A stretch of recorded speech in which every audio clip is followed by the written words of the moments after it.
In this presentation, we will focus primarily on different processes and frameworks for explaining relationship development. We're going to begin by talking about relationship initiation. There are many different models and frameworks, and they all focus on how communication helps explain the trajectory that a relationship will take. We obviously know that relationships are complex and unique, so any one theory will likely not be able to explain the path that every single type of relationship will take. But these models do provide sort of a general framework for identifying specific communication processes that occur at different points in a relationship.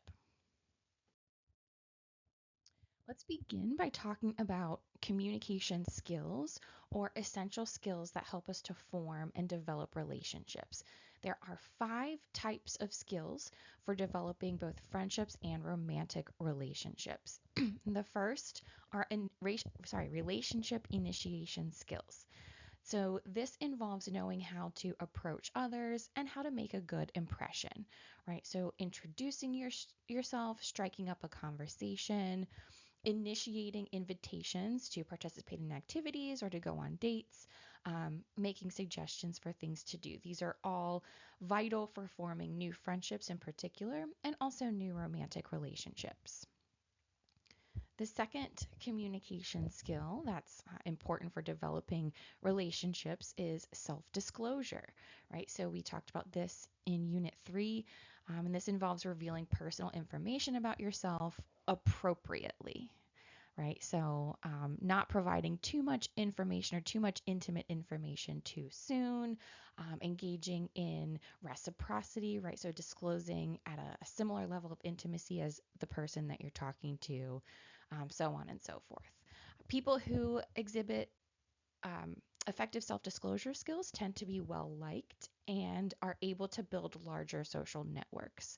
So that's an important skill to develop. And then we also have emotional support skills. And this involves listening to problems and concerns from the other person, showing empathy toward them, offering advice, and doing so effectively. This also involves being warm and responsive and not telling people what to do. So later in the semester, we'll talk about support and social support strategies. And so we'll elaborate a little bit more on this at that point. Responsiveness in particular is one of those emotional support skills, and it's a communication style that shows care, concern, and liking, and is other oriented or centers the other person. And this is actually a major determinant of whether people form relationships. Disclosure is most effective in developing friendships when it is accompanied by responsiveness. So we can develop friendships deep in personal resources, right? So high levels of trust, people who feel like you can turn to in times of trouble. So these are also very important skills to develop. And then negatively asserting yourself is a skill that will help you to navigate problems while also saving face. So as relationships develop, we reveal more negative aspects of ourselves, and we may experience a struggle for control or power in a relationship. So, negatively asserting yourself involves things like being able to say no, standing up for yourself, telling someone when your feelings are hurt, and things like that. And when stated in a constructive manner rather than in a very critical manner, being able to negatively assert yourself helps to avoid relationship problems long term. And then finally, the ability to manage conflict is important, as we will talk about later on in the semester. As relationships develop, we reveal more about ourselves and we share our opinions. And so conflict is really just more likely to occur as we develop relationships compared to early on in a relationship where everything's like very positive and we're still communicating sort of through these rose colored glasses. People who are skilled in conflict management tend to be able to listen to their partners better, understand their perspectives better, and then also keep their negative feelings to themselves. And so these communication skills allow us to examine how people use communication to form close relationships and to develop those close relationships. There is an interpersonal skills assessment that I have made available on Husky CT, and it is also included in your textbook. Based on just what we've talked about so far, think about which of those 5 skills you think that you need to work on the most, and then which of those skills do you think is your most developed, or the most reflects um, things that you're good at in developing relationships. And in doing so, this will kind of provide your framework, or your get you in the right mind, the right headspace to actually respond to the interpersonal skills assessment. You don't have to share your results with me, or with anyone, but there is an opportunity for you to answer some questions and to reflect on your responses. So take a look at that. That is available for you on Husky CT. We are going to start this relationship development conversation by talking about stage models of relationship development. Stage models help to explain the process of developing relationships. So, social penetration theory from Unit 3 is actually a stage model of relationship development, right? It involves 4 stages and then that optional deep penetration stage. Moving forward for this particular unit, we will focus on the staircase model. And so the staircase model, and really most stage models of relationship development, suggest that the interpersonal communication between 2 people often depends on where they are in the progression of their relationship. So we're going to identify these different stages or steps by the verbal and the nonverbal communication that's occurring between 2 people in a relationship.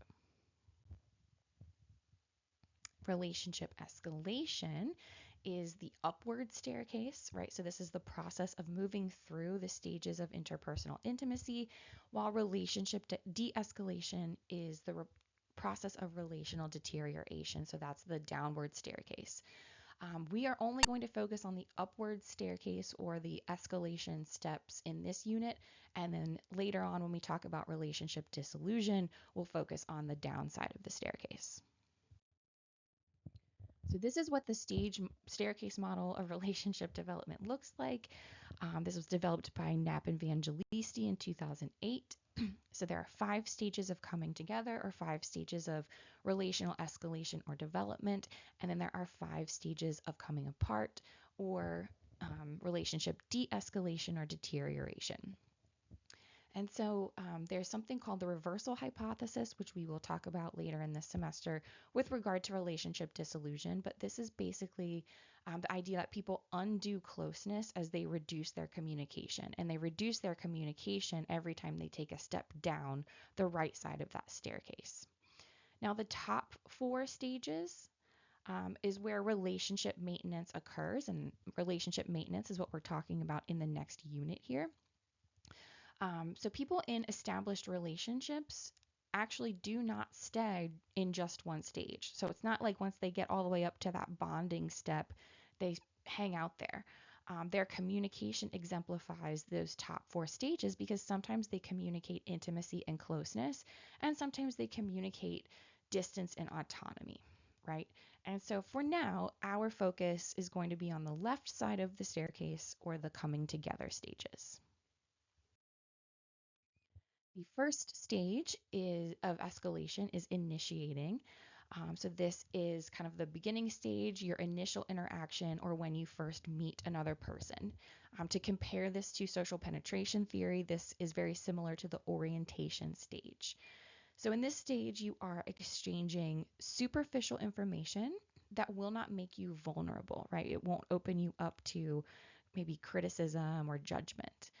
So this involves the greetings that you exchange with the individual and exchanging just basic information. So really in this stage, you're attempting to reduce your uncertainty about each other. This stage is also characterized primarily by positive information, because you're usually trying to make a good impression in this first stage. So this is where you present your public self. Some relationships stop here, right? And they just don't go any further. So casual acquaintances, for example, um, people like coworkers or regular classmates, or people that attend the same parties as you on a regular basis, right? You're not necessarily close friends with these people, and you wouldn't necessarily maybe hang out with them during the week or on a weekend, but you're perfectly fine and comfortable exchanging just basic verbal information about one another. Um, so this stage actually plays a key role in determining if the relationship will develop further, and if it will, then it's going to take one step up to that experimenting stage. So the second stage of escalation is experimenting, and we often refer to this as the small talk stage. So the communication is characterized by increased breadth of disclosure, right? So more topics are available for discussion, but not increased depth. So we're still kind of at that superficial level. So this allows people to fulfill a number of goals at the same time.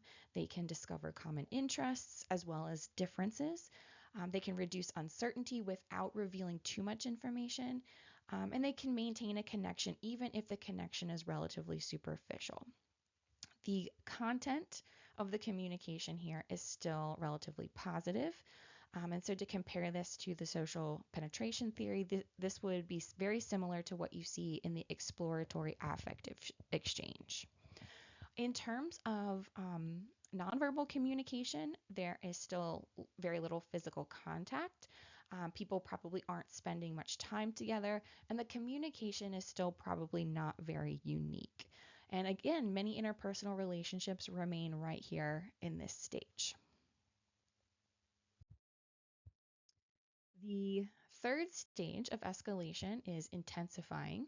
And so this is where you move from wanting to get to know the person better to wanting the relationship with that person to be close, right? So you've sort of both developed this mutual understanding that this is an important relationship and an intimate relationship.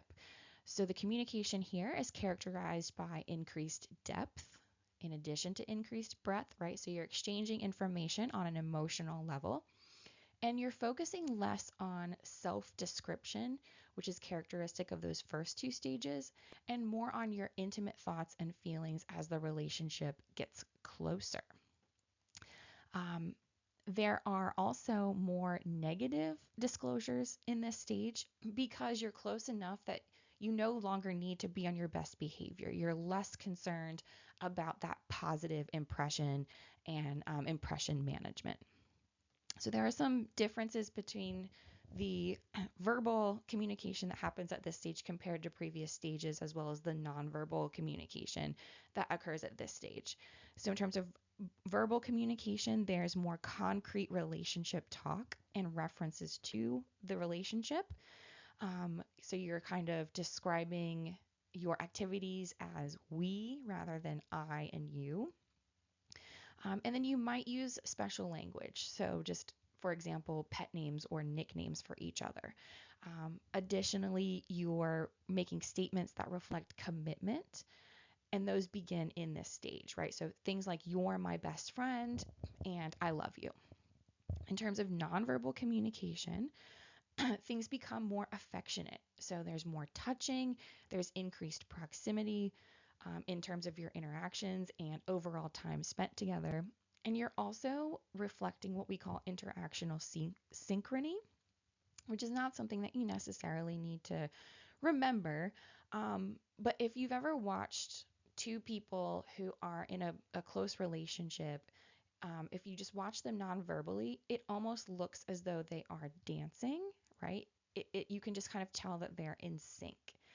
So interactional synchrony is often referred to as the dance of courtship. And this often occurs automatically, but there are times where people have tried to use it strategically to show their interest in another person. In terms of social penetration theory, this is most like the affective exchange. So we're getting close to the top of this staircase here. So the next stage is the integrating stage. So you are close and you are ready to show your closeness off to the world. So you present yourselves as couples or as best friends or, I don't know, favorite siblings, right? So this isn't specific just to romantic relationships. You at this stage have developed a relational identity. So you see yourself as part of a dyad with some of your personalities and experiences overlapping. Um, and people outside the relationship see you as a unit, right? So if I go someplace without my husband, people are almost always going to ask me, where is Steve, right? And so you've probably experienced that um, if you're in a partnership, whether that's a romantic partnership or again two best friends. When my best friend and I lived near each other, that was also a common question. If one of us showed up someplace without the other, people would ask us where the other one was. Um, and because people outside the relationship see you as a unit, you might receive joint invitations to things or like joint Christmas presents. That's a big thing that my family does. So people don't really get their individual gifts anymore now that we're grown adults and in these relationships. We get presents to share, which is perfectly fine.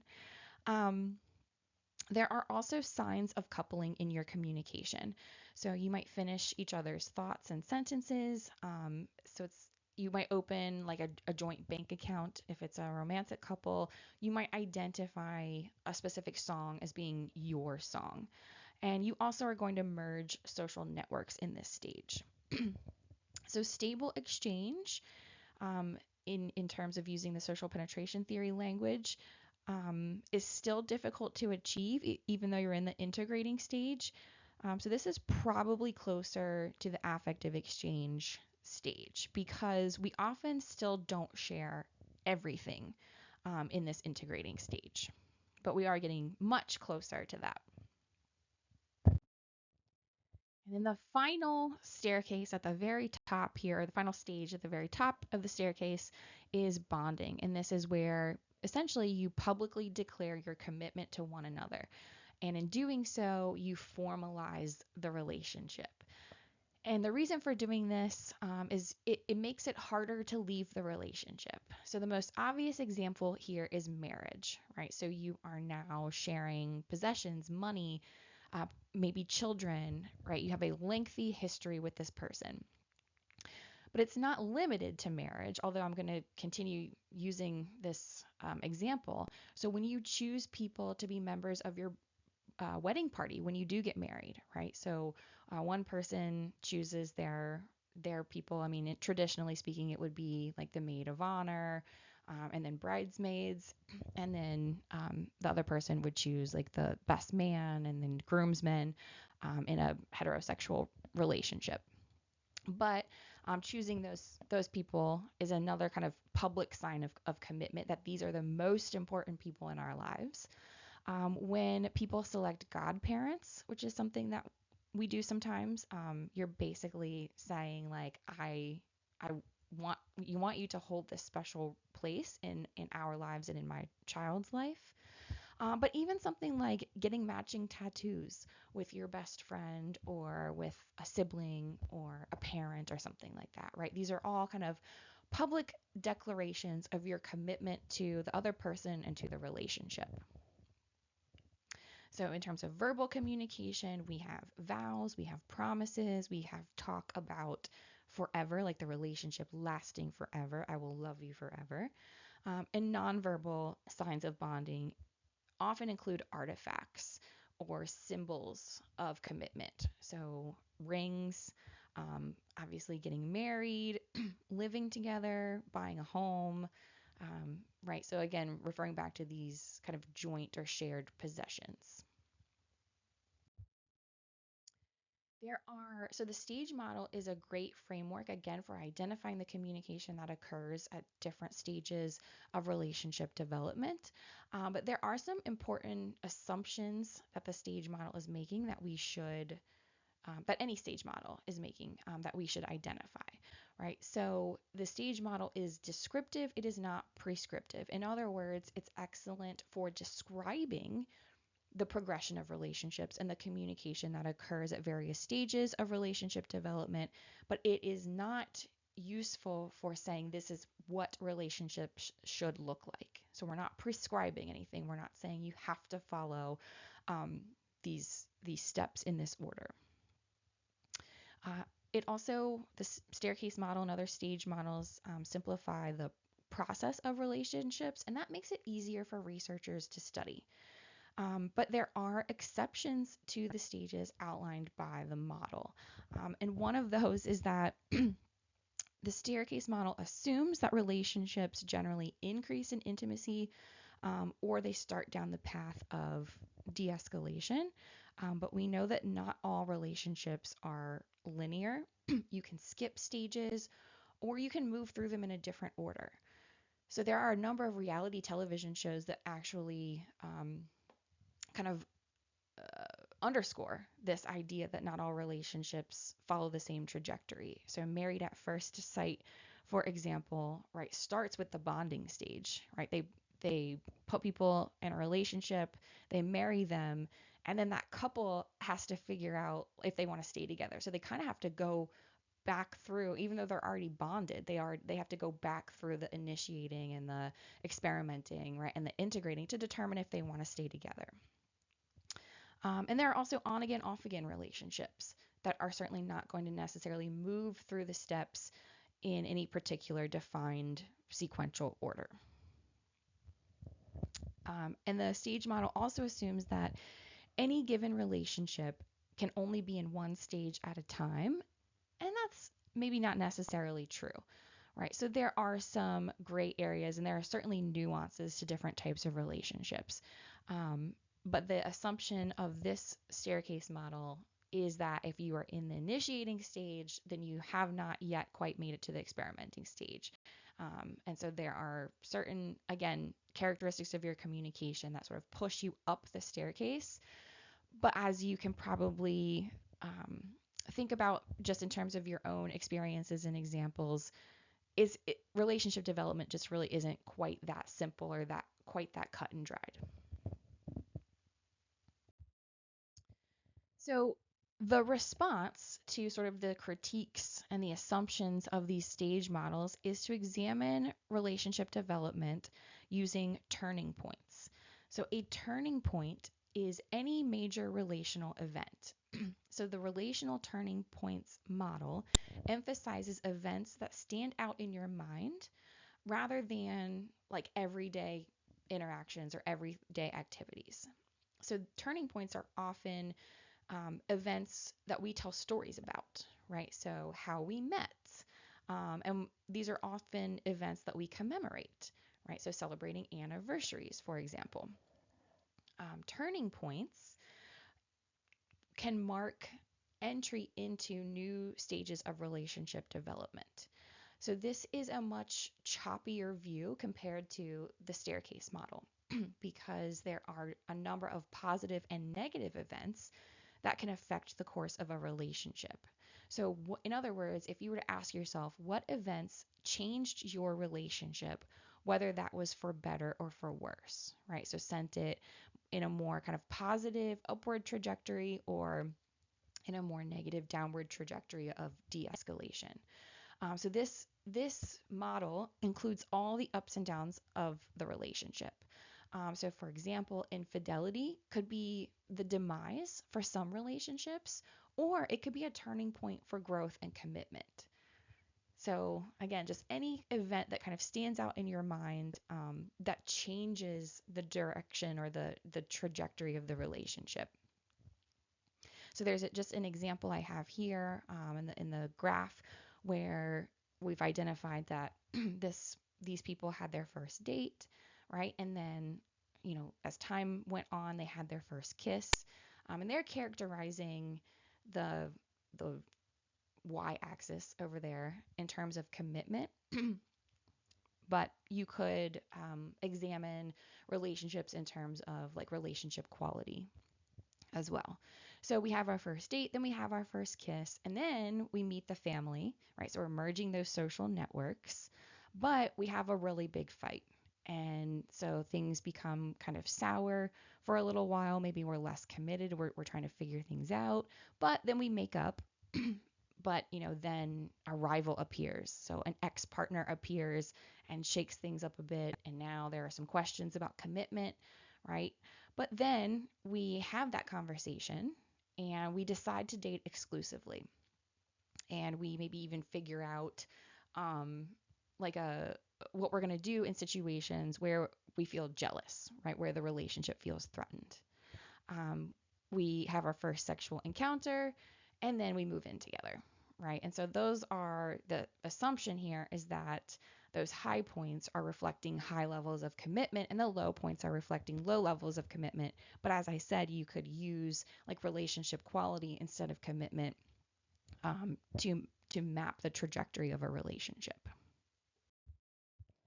So let's look at some common turning points in relationships. Get to know time are communication based events. They often occur in initial interactions, and so they reflect the amount of time spent together, not necessarily the quality of the time spent together. So things like first meetings, first dates, talking about something important, feeling like you're listened to, just generally engaging in self disclosure would reflect get to know time. Quality time would be sharing activities, going on trips, maybe meeting the family, celebrating holidays and birthdays and other special occasions. Right, so there's a difference between just spending time and spending quality time, as many people kind of argue about. Passionate events are also common turning points, and these are based on the level of passion or romance present in the relationship. So your first kiss, the first time you say I love you, the first time you have sex. If you are in like a friends with benefits relationship and you transition to romantic partners, right, that would be a passionate event. And that's specifically a romantic relationship transition. So, a romantic relationship transition is the point at which the relationship changes from being platonic or non existent to romantic. There are turning points related to exclusivity and external competition, right? So deciding to only date one another, moving in together, becoming engaged, those are all showing that the relationship is exclusive. And then there's also turning points related to external competition. So an ex-partner, you know, reappears, and that creates some doubt or some uncertainty in the relationship. Or a brand new arrival, right? A new coworker that's highly attractive and seems to be spending a lot of time getting to know your partner. Or other responsibilities, right, can threaten the relationship or can compete with an individual's time and attention. So these external influences can reinforce commitment or in some cases threaten commitment. New family members and other relationships are common turning points. So marriage is a common turning point, or combining blended families. So gaining step parents and siblings, new babies for both couples and for extended family often serve as turning points within different types of relationships. Or, a new romantic partner might disrupt a friendship. So I know I've had many experiences where I've been really close with someone and then they start dating another person, and that other person, either intentionally or unintentionally, or maybe I should say nefariously or not necessarily nefariously, but kind of limits the amount of time your friend now has time to spend with you. So those kinds of things can be turning points for relationships. Physical separation and then reunion are also turning points. So in terms of separation, these are times when you are physically apart, which could be, involuntarily, things like vacations and business trips, right? You don't necessarily want to spend that time apart, but you're obligated to. An important turning point in the relationship between adult children and their parents is moving out, which often allows them to become closer to one another. But separation can also be characterized by psychological distance, right? So that rebellious teenager stage that many of us probably went to, acts as a way to express your need for autonomy from your parents and independence and trust. Roommates who no longer live together or friends who move away for college or jobs may not stay in touch with one another, right? So those are all turning points that would maybe end the relationship or make the relationship less committed. But then when the period of physical separation ends, you may experience a transition related to reunion or union. So friends becoming roommates might increase or decrease closeness, depending on how that situation works out. Returning from the business trip or the vacation. Long distance relationships are often characterized by both these times of physical separation and reunion. So these are important turning points as well. And then we also have turning points related to crisis and conflict, right? So these turning points can lead to what we call a sacrifice or support turning point. So being there to comfort and support each other can make you feel more connected than ever. So things like illnesses, deaths, accidents, major financial or personal problems, your first big fight, attempting to de-escalate the relationship, eventually breaking up, but then making up, right? So those are characteristic of crises and conflicts. And then sometimes we experience a positive or negative psychic change. So it's a turning point that doesn't have a specific cause, but it's a point where your attitudes about the other person change.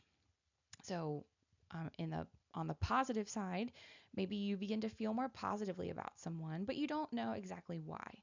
You just suddenly see them as more physically attractive, right? So there's this point in teen movies when stereotypically the the young girl removes her glasses and lets her hair down, and the young man decides that, wow, she really is beautiful and I've been taking her for granted and I should have noticed her sooner, right? That's a turning point, even though it's characterized by this sort of trope we see in movies and TV shows all the time. But you can experience negative psychic change as well. So you maybe just begin to see the relationship as boring, or the other person becomes annoying to you, but you don't really know why. Like they're just sort of rubbing you the wrong way. So these are all different turning points, common turning points that we experience across different types of relationships. So I'll ask you to just think about this one, but do you think you could chart the progression of one of your close relationships using either the staircase model or the turning points model, or maybe both? Because there are some, certainly some inconsistencies across the two frameworks. The turning points model is emphasizing these specific events, but you could probably map those events onto the staircase, if that makes sense, right? So they're not necessarily meant to work together, but they do. These two frameworks for explaining how relationships develop. Some additional questions that I often like to ask: which model do you think represents relationship development most accurately? Um, and you can think about that in terms of which one describes your experiences most completely.